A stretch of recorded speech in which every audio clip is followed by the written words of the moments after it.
Yeah, so they tell me we're not supposed to be here, so. 3.3 seconds. Here's Haliburton, puts it up. With a big win against the Warriors on the road, I'm hoping that Tyrese Haliburton can break out of his shooting slump, as he hasn't been the same player since the All-Star break. Let's get into it.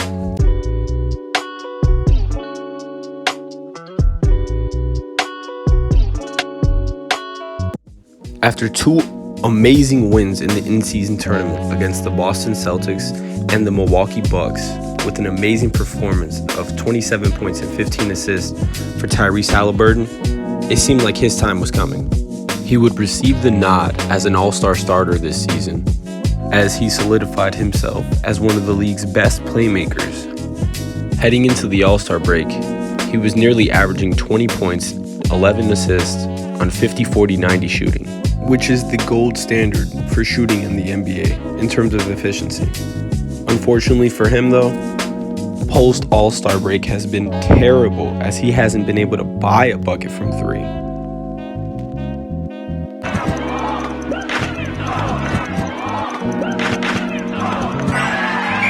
It's gotten so bad as of recently that people on FanDuel are starting to complain about their bets on him. To half the world, I'm just helping them make money on DraftKings or whatever. You know what I mean? Like I'm a prop.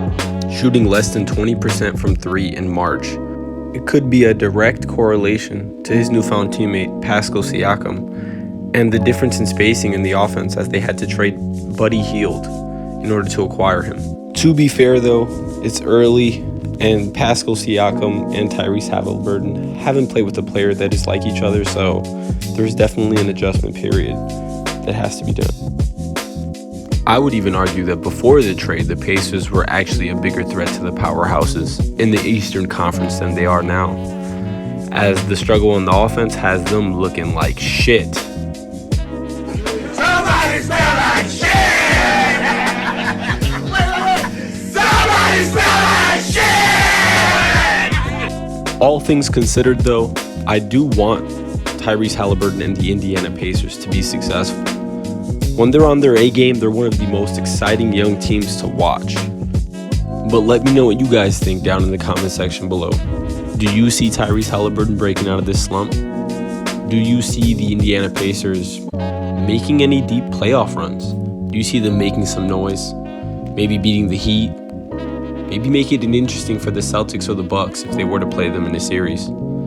If you ask me, I think the little Cinderella run is now over. Tyrese and the Pacers are a very likable team, it's easy to root for them, they're young.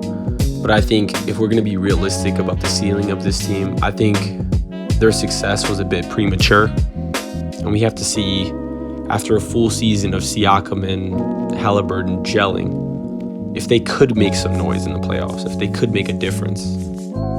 Until Pascal Siakam and Tyrese Haliburton begin to gel as a duo, I don't see them beating any other duo in the Eastern Conference. I think Jimmy Butler and Bam Adebayo are better. Obviously, Jason Tatum and Jaylen Brown. And Giannis and Dame. Those three sets of duos are definitely head and shoulders above Tyrese and Siakam. We definitely have to see what the ceiling of this team looks like, when everything is gelling. Let's not forget that they still have 5 to 6 players averaging double-digit points per game, which shows that they are a deep team. You don't know which ways they are going to attack you. Tyrese Haliburton's playmaking is definitely a big factor, as he makes it easier for the rest of his teammates to score. This team goes where Tyrese goes.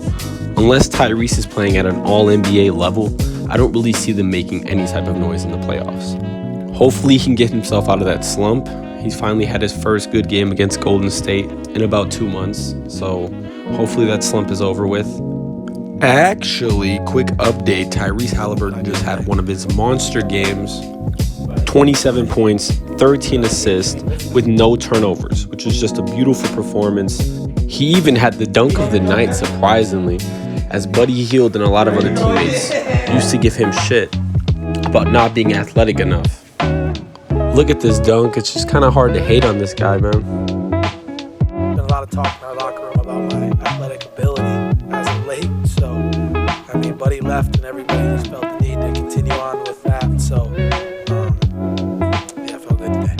With all that being said, that's the end of this video. If you enjoyed this video, please leave a like and make sure to subscribe to my YouTube channel. It means a lot. Every subscription is like a support. So if you support the growth of this channel, just subscribe.